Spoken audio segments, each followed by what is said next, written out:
Hey guys, David McElwain here with Shoshone Hunt Stories. This is where we give you the tips, the tactics, also lets you get an inside look of what it is like to go to these outfitters on these hunts before you actually go. All right guys, so welcome back to the Shoshone podcast. So today we have a really special guest. We have two special guests. We have Peyton and then we have Pieter and Lizelle from Cruiser Safaris. And you know, growing up, watching Africa videos online and on TV, I always dreamed of going there. So I'm sitting here right now with Pieter and Lizelle, who run an outfitter in South Africa. And Peyton has had the chance to go there a handful of times, and he's always come back talking about how much he loved it. So in the future, you know, I want to be able to make it down there, but I'm hoping I can start out by just getting a few questions answered of what it's like and what it's going to be like for the everyday guy going down there. So, Peyton, your last time going there was a few weeks ago, right?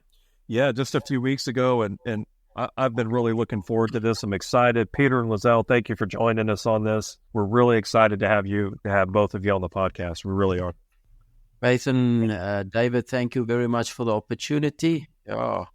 Yeah, it was just a few weeks ago that I was down hunting with Pieter and Lizelle, and just a little bit of background, David. I don't know if you know this or not. So literally 20 years ago, I was sitting in a squad room in Fairbanks, Alaska. It was a young police officer, and Pete and I, who you've heard me mention on this podcast, he's kind of dad number two, were wanting to go to Africa, and we didn't know the first thing about it. We didn't know where to look. We didn't know who to talk to. We were like, hey, I want to go to South Africa and I want to go hunt, just like so many people that call us, right?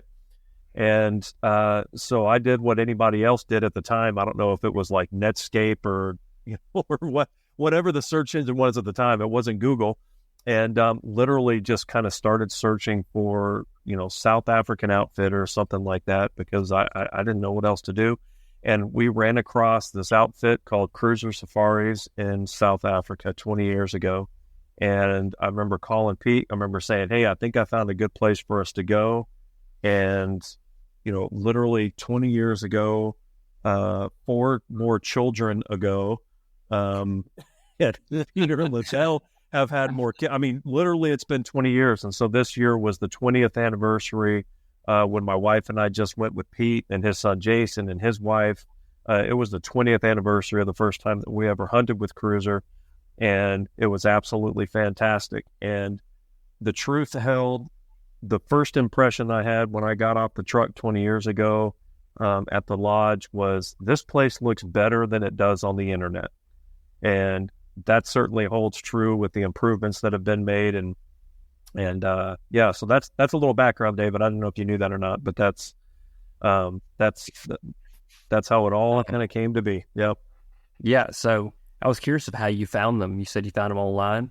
That was it. Yeah. Like I said, back then there wasn't Google. It was Netscape or whatever everybody was using at the time.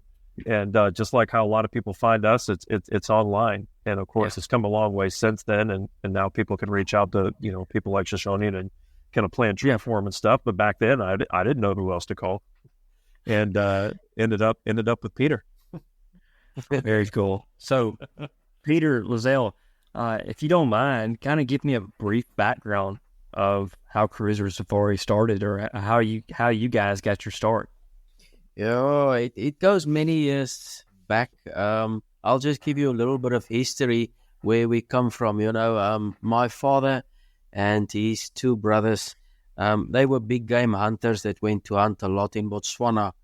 And they did elephant, buffalo, all of those animals over there. So when I was a child, I've seen all of these trophies, and it was for me like amazing to be part of this. So actually, for me, I didn't become a hunter. It was the environment that I grew up that, escaped me or formed me to become who I am, and as passionate as I am about hunting and about conservation of animals and so on. And that goes hand in hand. So, then basically 27 years ago, I had my first clients that came to South Africa.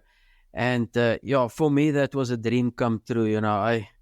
As a child, I once a couple of times actually had some people that came to hunt on our farm with some foreign clients. And I remember when I went with them, it was like, wow, this is amazing. This is what I want to do. And to be able to have that opportunity to be in the hunting industry. And for me, it's a big responsibility. You're dealing with people that come to South Africa, and it's their lifetime dream to come and hunt in Africa. Like, we've got a bucket list of things that we would like to do. It's a lot of people's bucket list to come and hunt in Africa. And for us, it's a big, responsibility when we're dealing with people's dreams to make sure it's good. And what a big privilege to be able to do that, So it's not, you're just not dealing with somebody that goes to buy a bread and milk, You're dealing with people that they're excited about it, as I am excited about it, And for me, going with a client and they hunt an animal, I'm as excited as they are, to be able to make their dream come true to shoot this animal. Yeah, and I can tell you, David, after, personally hunting with Pieter, the excitement on his face, no matter what's going on, and be able to keep that energy up after so many years is unbelievable. And it's funny, Pieter, that you mentioned, it's people's dream and they're coming over there. It could be a once-in-a-lifetime experience. I know the first time I went with Cruiser 20 years ago, that was my once-in-a-lifetime trip to Africa. I was never going to go again. I was going to do it one time. And now the running joke with Christy, who, of course, you've hung out with, is well, we're going on our 6th once-in-a-lifetime trip, and so it's just, or whatever. So it couldn't be truer. It couldn't be truer. I just want to put this also in there. I know you can cut into my grandfather purchased this piece of land where we stay in the base camps. He's situated on the Matlabas River. He purchased this piece of land in 1926.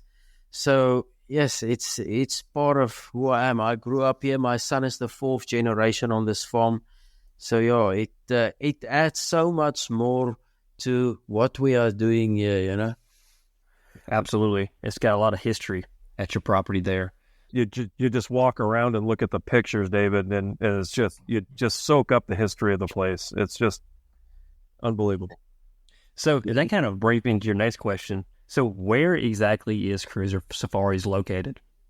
We located in Limpopo province between Tabazimbi and Lephalale on the banks of the Matlabas River.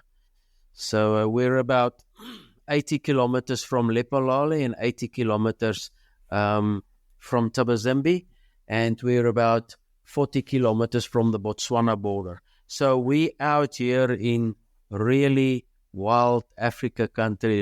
This is untouched nature here. There's a lot of animals that is in our area. That's where we situated. Pieter, along the same lines, as I can tell you, when people call us to talk about Africa, they've never been there before, logistically, how far are you timeline-wise from, like, Johannesburg, for example? A fella flies into Johannesburg. How long of a drive are they looking at? I know a lot of guys like to spend the night at, like, Afton House or someplace like that, so they're fresh the next day. How far of a drive is it out to the camp, and what are guys looking like when they get there? Yeah, it's a 3.5 hour relaxing trip from the airport to the base camp, which of the last, let's say, half an hour is a gravel road. So, Peyton, sure. Let me ask you this.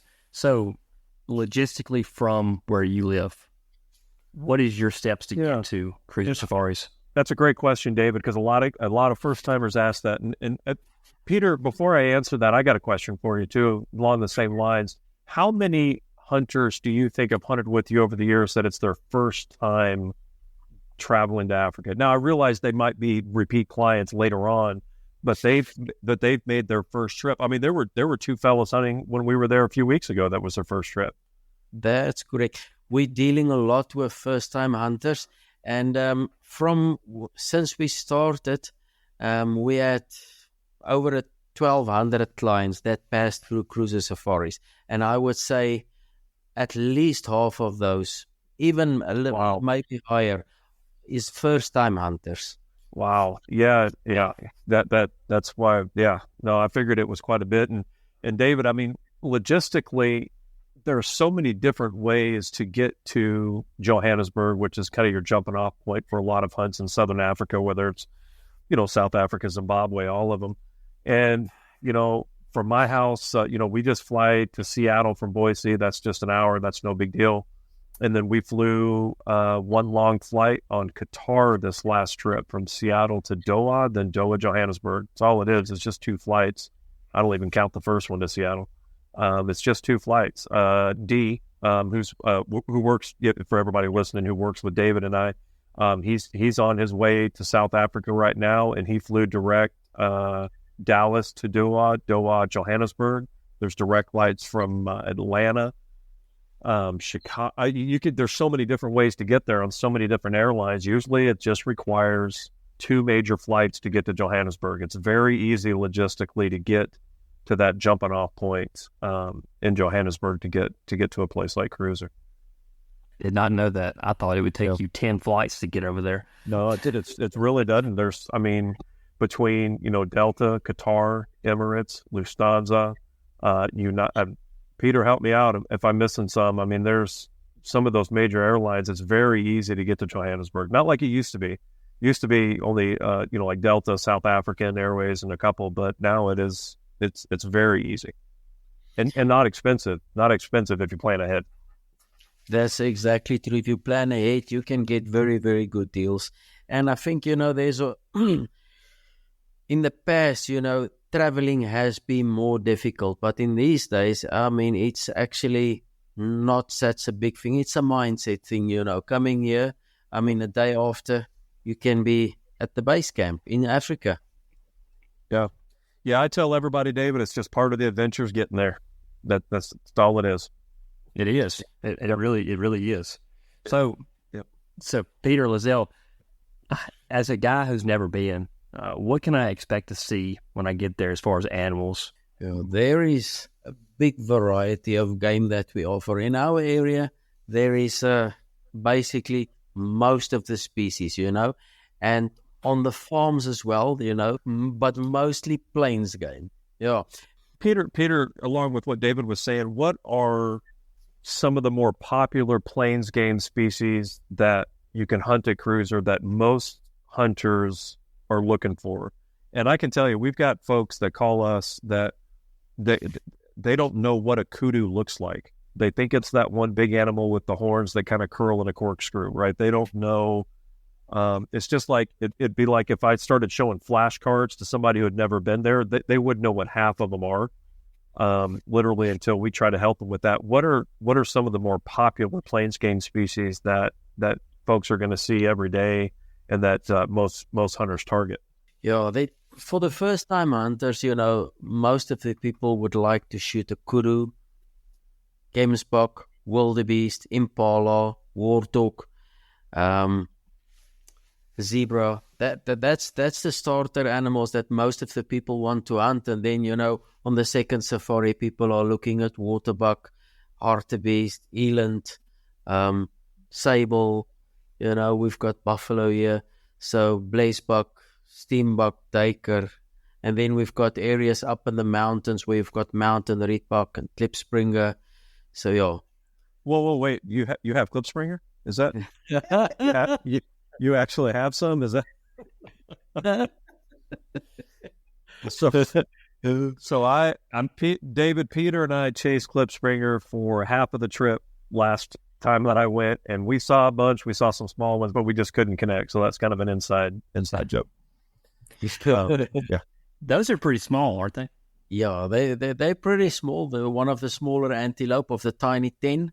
And, I mean, shooting an animal is one thing, putting somebody on a decent representative. And that's what we're doing over at Cruiser Safaris, You were dealing with people's dreams, but also for us, we want to make sure that everybody that gets a trophy from Cruiser Safaris gets a well-representative animal of the species. That's from my side, it's also the advertising that we do, to make sure that everybody goes home with a decent representative animal. Yeah, and David, otherwise, that's code for he wouldn't let me shoot a small one. Tell me the truth. How many times did Peyton miss? Hey. Once. No. Kid Springer out, he did not miss. We passed on a couple because we were looking for a special animal. There's no point in just shooting something. We are trophy hunters, and that's what we were looking for. Yeah. And David, what's funny is it's for a lot of guys like me who, I was a police officer growing, all the times I've been, I didn't have a lot of extra money to burn on trips. I would literally save quarters in a pickle jar for my tips for all the times that I've been. And I really literally could not afford to shoot the same animals on my next trip that I had shot on the other trips, right? Because I wanted to shoot something different. But the more times you go, the more expensive the animals get because you've shot all the cheap stuff, right? Stuff like Clip Springer, which aren't real expensive, but some of these more, I don't know, Peter, the best way to say it, kind of exotic type of species, and Yala, Clip Springer, some of the ones that maybe guys don't target their first time. You get guys that go back 2 or 3 times. I don't know if collect is the right word, but they want to hunt something different, right? I mean, is that kind of a fair way to put that?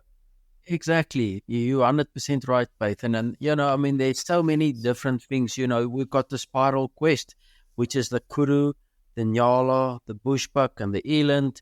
Then you've got the Beast Slam, Hartebeest, Wildebeest, Black Wildebeest. So there's a lot of different, options. You're looking at color variants, and you're looking at the white impala, you're looking at the common impala, you're looking at the black, you're looking at the saddleback. So there's a lot of subspecies also within the species that gives such a big variety in South Africa that we have to offer. David, you just got to go. That's what you got to do. I've got to see it. I really do have to see it. And so let me ask you this, and I know a lot of people, so when you shoot an animal, where does the meat go?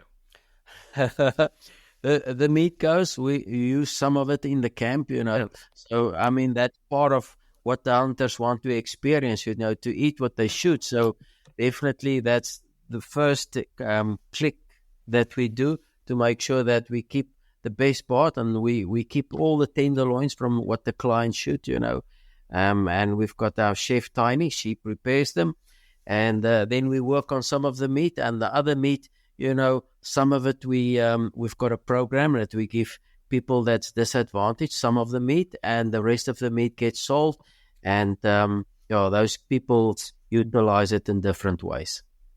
That's good to hear. I'm glad to hear that. Right along the same lines Peter was just saying, it's the food is unbelievable. You won't lose any weight on a trip like this, let me tell you right now. And the attention to detail on the cuisine, it's just unbelievable. And Peter, I'll let you tell this story because I think it needs to be told, and I think this has a lot to do with what you and Lizelle try to present to clients and what you guys want Cruiser Safaris to be about is a real family-oriented destination for people to take wives, girlfriends, their kids, and have a family experience there. And Peter, I'll let you tell this story, but a really good example is this last trip when we were there. 2 close friends of mine that were there, Pete's son Jason and his wife, were celebrating their anniversary while they were there. And Peter set something really up nice for him. And Peter, can you tell about that? I mean, I'll just let you tell it because it was y'all's idea and it was fantastic. No, thank you, Peyton. I'm glad that what we're trying to do to make it special. That's the main goal for people to have a unique experience and something that they can cherish for the rest of their life. So whenever there's a special moment, like with the anniversary, what we did is we set out a dinner for 2 out in the bush, and with a nice sunset out. That's key to that. And we've got there is a herd of sable in that area, and they were eating a little bit, so we gave them a little bit of feed. And when we arrived there late afternoon, and it's a surprise, we don't tell anybody about it. So we drove there, went for a drive, and when we arrived there, the whole setting was out there with the barbecue, nice fire going, table nicely set for 2 people, and with the animals standing around there, So I mean, it's for us. It's special to make it special for them. Yeah. Yeah, it was unbelievable. And actually, David, on our website, if people want to go check it out on the Cruisers page on our website, the photo that I used for their promo is a photo of them that Pieter actually took the photo with the sunset between their wine glasses, David. That's the one that's on the website. Oh, yeah. That's the one that's on the website. Hey, Pieter, I want to ask you about something, and this is something that a lot of first-timers ask us. And I'd like for you to explain it because you're the expert in this and you're the one who actually does it. Can you explain why there are game fences in South Africa? It's kind of one of those topics that people from the States, a lot of guys equate game fencing to like hunting in Texas or hunting places where it's a high fence and it's not sporting, it's not ethical, it's not fair chase, I guess would be the best way to put it. I had never seen a game fence. Now, I grew up in Alaska. I had never seen a game fence in my life until 20 years ago when I hunted with you. And I got the memo really quick about why they're there and why they're important. But I think for a lot of first-timers that are planning trips, the subject always comes up. And I'll just let you have the floor for a second, Pieter. Why are there game fences in South Africa? Why is it important? And then I got some follow-up questions based on whatever you say, but I'll just let you have the floor, Pieter, and take it because it sounds better coming from you. All right. Now, I hope I can give you a good answer on that. When the Dutch came out to settle in South Africa, they imported the hybrid Roman-Dutch legal system. And one of these laws concerns the ownership of wildlife, that you only own animals for as long as you can keep them. So that's on the legal side, And in 1991, this was changed, and it was changed to the Game Theft Act in 1991. So what it basically meant is that now, because you can actually own the right of the animal, so now it is legally your possession. Okay. So the animals out here, people has got a misconception of game fences, and when people come here the first time, they see the fences and they start to ask you questions about the fences. And once they start to hunt, then they realize that, these fences are there, but it's still a very fair chase that you're going to be on. And, we don't hunt on small pieces of land. We hunt on 5,000 plus acre pieces of land. So if an animal takes off on a run, you might not see it again. I mean, I'm going to give you an example. We've got a property named Rose Valley. On that specific piece of land, there was a non-typical kudu. I named him 3 o'clock because the way his horns were shaped, one was normal, and the other one went out exactly like 3 o'clock. And this specific kudu, I hunted a lot on Rose Valley, but I've seen this kudu maybe twice a year, So, I mean, it's really fair chase when you go out there and that's a really good point. And is it fair to say, and you can give some background on this as well with farming and crops and how that could encroach upon let me ask it like this: is it a fair thing to say, if there was no game fences, if there was no private ownership of game in South Africa, particularly in places like the Limpopo, is it fair to say that there almost wouldn't be wildlife? I mean, there would be, but not like we know it today, right? Not like, is that a fair thing to say? Does that make any sense?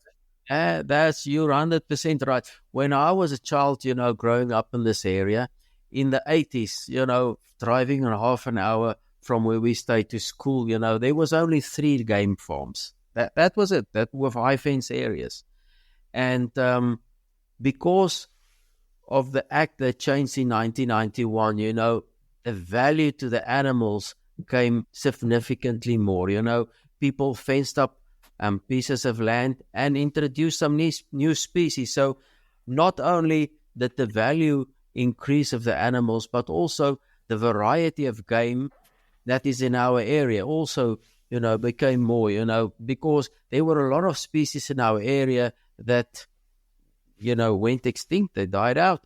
But now with the farming system, and that you could actually buy animals and reintroduce them to your property, the abundance of game now, my dad's was here for his whole lifetime, and the amount of animals that we have recently now over here, there were never those amount of animals. And it's all because of the game farm system. So it's a very successful system, and it definitely added value to the animals, and also it added, because now you can also, when you introduce the animals, when you started off with them, you can start off by buying very good genetics of animals and introducing that. So then the hunters will have not just a mediocre animal, to shoot, but they will have a quality of animal to shoot. So there's a big conservation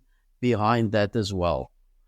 Yeah, and I think it goes to say it's almost like anywhere in southern or sub-Saharan Africa where a value has been placed on the wildlife, that is where wildlife flourishes, and you've got hunters taking care of that and the stewards of that because there's a value on that.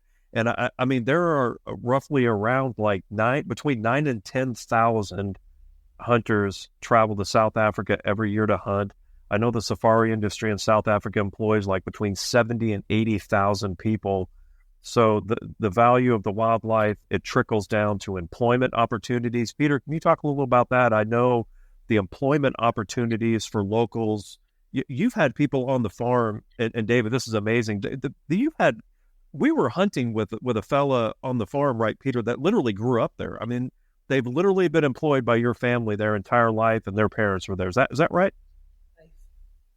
Yeah, that's actually so true. One of the families, they came here in the 30s, so and he actually is one of my professional hunters that I'm using at the moment. That his grandfather came here with his grandmother, and actually his grandmother worked for my grandmother in the house, and then she worked for my parents, and then she worked for me for a while before she retired. And he's still working on the farm here for me, and he became a professional hunter, and it has really improved the lifestyle of a lot of people that lives in the area. Yeah, and you guys are out in the middle of nowhere. I mean, it's the safari industries, and of course, this is the same in so many countries that you have, especially places like Cruiser, that offer employment to so many different people that they wouldn't have jobs out there. And I think it's just a testament to that private ownership of game, putting a value on the wildlife. It creates more wildlife. It creates employment for folks, and I think the example that you guys have set there at Cruiser is just exemplifies that as a great example of it. I mean, it really is. It's just a really good example of that. I've got That's so cool to hear. Yeah. Oh yeah, it's unbelievable, David. Like I said, David, you're going to love it when you go. Yeah. With me. You're going to love it. This is kind of a silly question. Here's something else guys ask. What animals does the fence actually hold the animals in? And I don't know if that's because guys want to know that because it makes them feel better about hunting in a fence, or they're actually curious about it. But it's kind of a silly question, Peter, but guys want to know that. They want to know, well, can something jump the fence? Can they go through it? Can you give some examples of animals that go through it, over it, under it, and stuff like that? Yeah. Animals that goes under it, warthog, steenbok, duiker, bushbuck, and it depends on the quality of your fence. In certain areas, if the fence is, especially along the riverbed, it becomes more difficult, to maintain the fences always that good. So, even Yala, they would go through the fences and so on.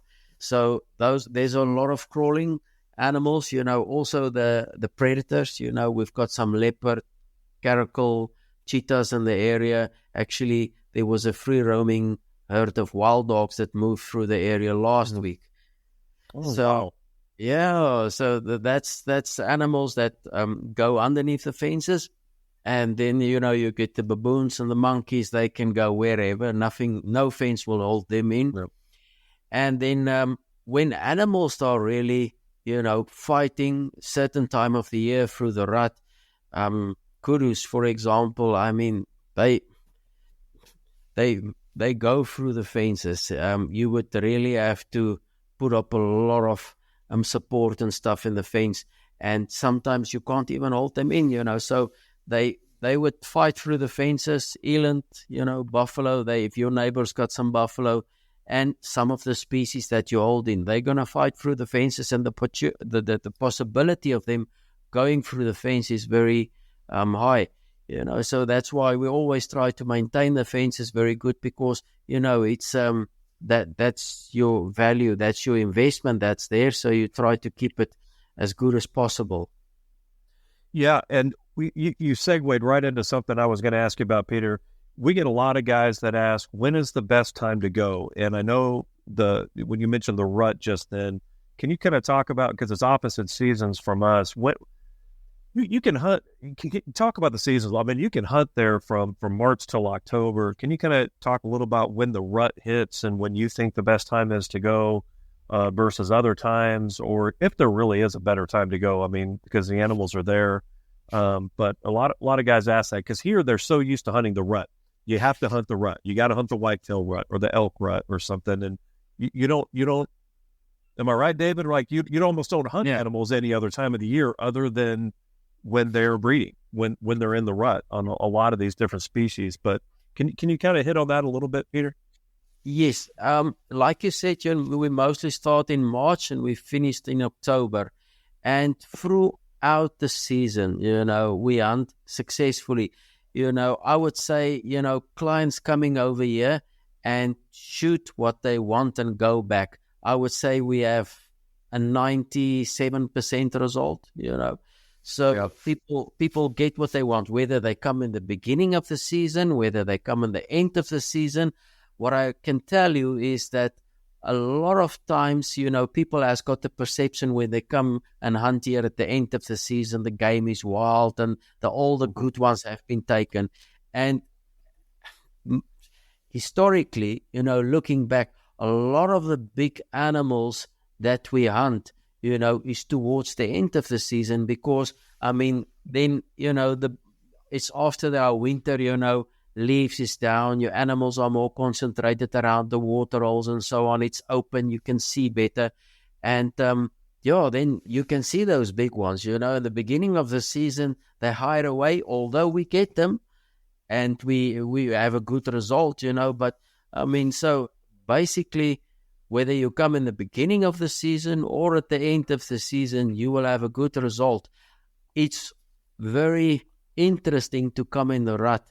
The rut starts here at the 15th of April and it goes until the end of June, basically. That's when the rut is in South Africa. And that's a nice time of the year to come, because the bush becomes alive. You would hear the impalas grunting and you hear the wildebeest, and it's unbelievable. Yep. Yeah. There's a lot of animals that doesn't make noises, but especially the wildebeest and the impala, and the warthogs, you would hear them, and that's a different experience. So I always recommend to the people that come over here, if they hunt at different times of the year,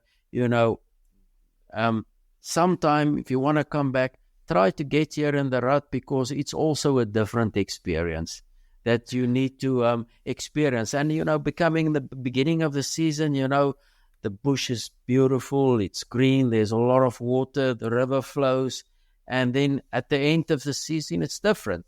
So it's each time when you come in different times, you will have a different experience. Mm-hmm. So here's something guys ask too. What's the difference between a daily rate and a trophy fee? Yeah, the daily rate is just for the experience, to have a client in the camp, because, the daily rate basically covers your staying over here, your travel, your food, your professional hunter, the staff that's here, that covers that, the side of that. And then the trophy fees, it's on which animals the people want to hunt, So you get a lot of people that want to come on a package, So that's very common for people that come here the first time. They've got specific species that they come, and that's the most common species that we have. For example, the kudu and the wildebeest, impala, warthog. So that's the first time when they come. But when people come back, they've got more specific list of animals that they want to hunt, and then a lot of them come back on a second package, which is a little bit modified, or they come back and just do a normal daily rate and pick the animals that they want to hunt. And sometimes I recommend that more, because there's no pressure. If we're walking through the bush and there's a nice water buck, the guy can, he can hunt it. Kind of wrapping up the conversation, is there anything that you would like clients to know before they come over there? Yeah, I think important is, people, you get two types of clients. The one client comes here and, he's open-minded. He's got this question of the animals and the area where you're situated at, and what does the main camp look like, and, that. And then you got the other question, the other client, that comes here and he's so... it's his lifetime dream, he wants to come and hunt here, and he start to read all these books and, do a lot of research. And sometimes that can be a problem because, you get these people now, they've got this perception, oh, it's going to be like this, it's going to be like that. And I think people should just come here with a mindset of, we've picked professional guys like you, like for example cruiser safaris, and this is what we want, and they will do the rest. You've picked us and we'll do the rest to make sure that you will have a wonderful experience and something to remember for the rest of your life. And like Peyton said, come back, one time trip, and then you've got a lot of people that they end up coming here year after year. And David, sorry to jump in here real quick, but what's your percentage of return clients you think you have, Pieter? I think if finances was not part of the problem, I would say everybody would come back the next year. Or I even had a client. He was the first client of the year. He was the last client of the year, and he was the first client next season. That's a good problem to have. Exactly. So, I think it seems like almost half the clients a year, it seems like, are repeat clients. And the reason I'm asking that is as we're wrapping things up, is I think that's a testament to the operation overall. Is the percentage of people that come back is so high because they had such a good time the first time. Thank you, Peyton. We're trying, to make people happy and want them to come back. I'm just, I don't want to speak too great of, we just try to. I will, and I will. And listen, I was, like I said, one of those folks that I never had a lot of money. I was a cop and haven't been able to spend my money 20 years ago to go hunt with you, and literally 3 weeks ago, the attention to detail at Cruiser Safaris is second to none. And listen, there's hundreds of safari companies in South Africa. I mean, you just go Google South Africa Safari, your computer's going to have a stroke, right? So, I mean, narrowing down where you want to go really comes down to the attention to detail of the outfitter, where they're located, logistics getting there, and whether or not they offer good prices, good package deals to attract folks to go to their operation, because there's a lot of them. And Cruiser Safaris literally just has it all. The prices are great. The package deals are great. The food is great. 3 hours from Johannesburg. It's not a long drive. It's really everything that you could possibly want in a South African safari. And I think that's the best way to sum it up. What I just like to put on there as well is, what makes Cruiser Safaris also very different. There's a lot of people and a lot of outfits that don't own their own land. So they just basically rent the camp and go and, have a lot of concessions or some concessions that they hunt on. Over here, we've got 3 different hunting areas that I own myself, and there's a large amount of animals on there. And then I've got some concessions in the area. So, yeah, it gives quite a bit of stability in the operation that we run over here. Yeah, that's awesome. And I feel like that is the perfect way to wrap this up. Yeah. I feel like Peyton, you said everything that a new client or somebody that had questions. Yeah, I think the only thing else left to wrap it up with David, I'd just say something. If you're interested in booking a hunt with Cruiser, and if you want to talk to me about it, you can get a hold of us on the Shoshone website. They have a page on our website. Call me. I'll talk the ears off of you about it. I'll show you my personal pictures. If you want to check out their website, www.cruiserhuntingsafaris.com. Prices are on there. The package deals are on there. They're impressive. The photos are impressive. You can learn more about Pieter and Lizelle and the family. But give us a call, and we'd be happy to chat with you about it. Awesome, guys. Well, thank you guys so much for coming on. We appreciate it so much, and I can't wait to go to Africa. Hopefully within the next few years. Peyton, I'll be tagging along with you. So I appreciate everybody for having the conversation with us, and we will catch you guys on the next one. No, thank you very much for the opportunity. We really appreciate it, and we're looking forward to meet you. And like we said, you're welcome. Just when Peyton comes over here, just tag along. Absolutely. I will take you up on that offer. All right, guys. Well, there's your hunt story of the week. I want to say thank you for listening along, but if you want to hear more about these hunts, you can book a consultation online and talk to one of our guys. But we also have a weekly newsletter that comes out with the Shoshone featured hunts, but then also the cancellation hunts, if there is any, they will be on that newsletter. So once again, I want to say thank you for listening, and I will catch you on the next hunt story.